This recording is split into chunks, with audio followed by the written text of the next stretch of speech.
Sometimes I like to dye sock blanks to create a gradient similar to a mini skein set that I've dyed. But with this project, I decided to dye a sock blank inspired by a set of 25 mini skeins that I dyed in a color mixing grid to see different shades of deep magenta. A sock blank is a knit piece of fabric that you dye to unravel to use that yarn into something else. And you can buy these blanks from bare yarn suppliers. You don't have to knit them by hand. I held the block horizontally and dip dyed it into some black dye, allowing us to get a gradient across the width of the blank, going from white to a dark gray.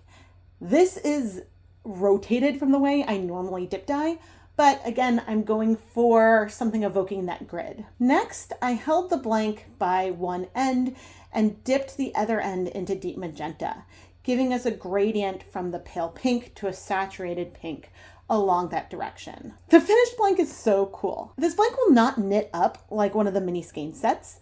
The blank is variegated against each row, and the mini skeins are all tonals, but the overall effect of the blank evokes the technique of making this grid of deep magenta and black, and that was so much fun. I love how the blank turned out, and it's also really stunning unraveled. Let me know if you'd like to see more.